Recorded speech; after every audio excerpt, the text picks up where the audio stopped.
Assalamualaikum warahmatullahi wabarakatuh. Selamat siang. Perkenalkan, nama saya Khairnisa. Saya peserta Latsar CPNS tahun 2022, Kabupaten Tanah Laut, golongan 2, angkatan 1 dan kelompok 2.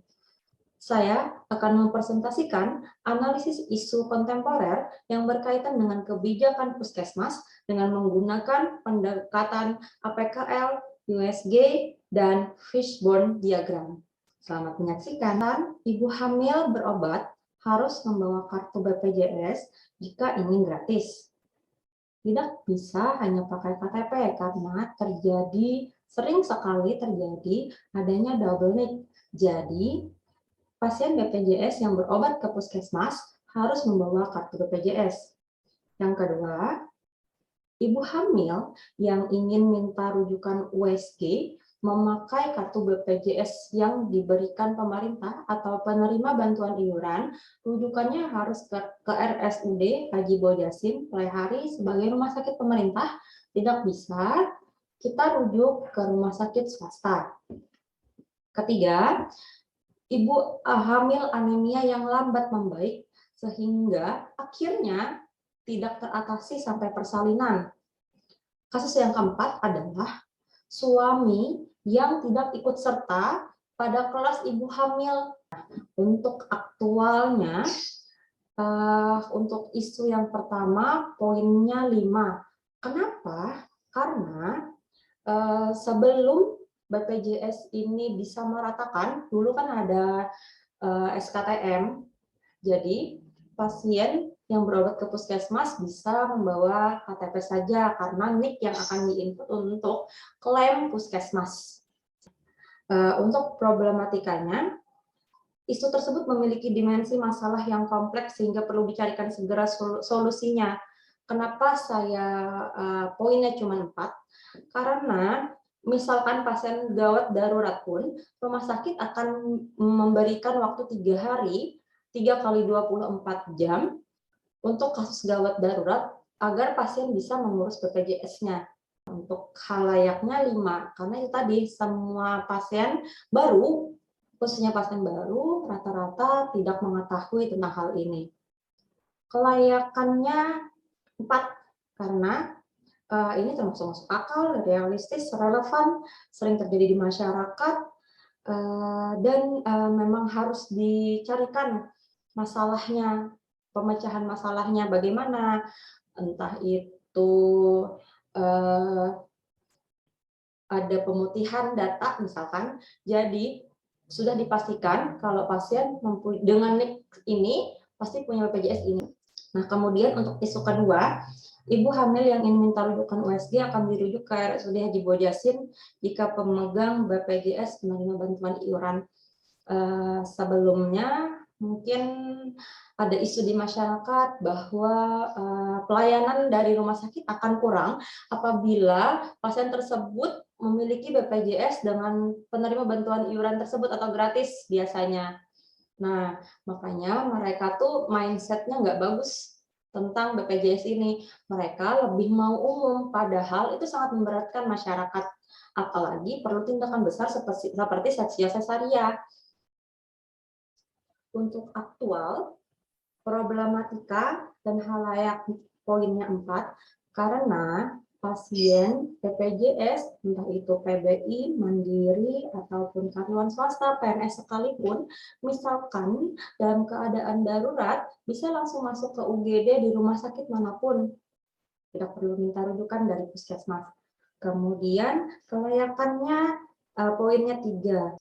Nah, untuk isu yang ketiga, yaitu ibu hamil yang anemia yang lambat membaik sehingga tidak teratasi saat persalinan. Kenapa aktual poinnya 5? Karena sering banget terjadi di masyarakat. Rata-rata mereka ini jika sudah di KIE oleh bidan bahwa anemia atau kurang darah, mereka akan berpikir bahwa tekanan darah mereka yang turun dan mereka menganggap itu bukan hal yang menakutkan atau berbahaya. Yang penting tidak tinggi darah, begitu kata masyarakat. Kemudian problematikanya 5. Karena dimensi masalah yang kompleks akan muncul jika anemia ini tidak teratasi. Misalkan saat persalinan, akan perdarahan, plasenta lengket, dan sebagainya. Halayaknya 5. Kenapa? Karena semuanya ini jika ibu hamil tidak teratasi anemia akan menyangkut hajat hidup orang banyak sekeluarga jika pasien tidak terselamatkan karena perdarahan misalkan. Kemudian kelayakannya 4 poinnya. Nah, kemudian isu yang keempat adalah suami yang tidak ikut serta mendampingi ibu hamil untuk senam ibu hamil dengan alasan yang beragam, misalkan mencari nafkah. Nah, makanya aktualnya poinnya 4, problematikanya 4, untuk halayaknya 5, untuk kelayakannya 4. Nah, dari jumlah untuk keempat isu tersebut, poin pertama jumlahnya 18, poin kedua jumlahnya 15, poin ketiga jumlahnya 19, dan poin keempat jumlahnya 17. Jadi, prioritas masalah isu kontemporer dengan analis APKL, untuk isu ketiga ini poinnya yang paling tinggi, karena sangat berbahaya sekali. Nah, teknik USG sendiri adalah punya urgensi, seriousness, dan growth. Untuk urgensi sendiri, isu yang pertama poinnya 5. Karena isu tersebut memang harus dibahas supaya pasien bisa berobat secara gratis menggunakan haknya sebagai peserta BPJS. Untuk isu kedua, poin urgensinya 4. Karena apa? Karena rawat jalan atau USG itu kan bukan hal yang darurat, jadi bisa saja kita komunikasikan ke pasien. Sebelum pasien itu kita rujuk untuk USG. Poin ketiga, masalah anemia tadi. Kenapa ini poinnya 5? Karena menurut saya, jika itu tadi, kalau anemia tidak teratasi, bahaya untuk bayi, bahaya untuk ibu. Untuk isu keempat, suami yang tidak mendampingi saat kelas ibu hamil, poinnya 4. Untuk seriousness atau S, isu pertama, poinnya 4, isu kedua poinnya ketiga, isu ketiga poinnya 5, dan isu keempat poinnya 4. Untuk G-nya sendiri dari growth, seberapa besar sih kemungkinan memburuknya tersebut jika tidak ditangani segera? Nah, itu tadi. Untuk isu pertama 4, karena kan otomatis biasanya pasien akan datang berulang ke puskesmas, jadi otomatis akan tahu kalau kedatangan berikutnya harus membawa surat BPJS, kartu BPJS. Nah, untuk kedua, ibu hamil kan biasanya hamil 9 bulan. Jadi, setiap kali Pak Ibu hamil datang ke kita masih bisa KIE bahwa dan kita berikan pengertian bahwa dirujuk ke RSUD Haji Boyasri. Untuk isu yang ketiga, 4. Karena jika tidak teratasi, masalah yang akan timbul itu sangat kompleks sekali, seperti yang sudah saya jelaskan sebelumnya. Untuk yang keempat, isu yang keempat, masalah suami yang tidak mendampingi ibu hamil, poinnya juga 4. Nah, untuk jumlah poin dari isu pertama itu 13, jumlah poin isu kedua 11, jumlah poin isu ketiga 14, dan jumlah poin isu keempat 12.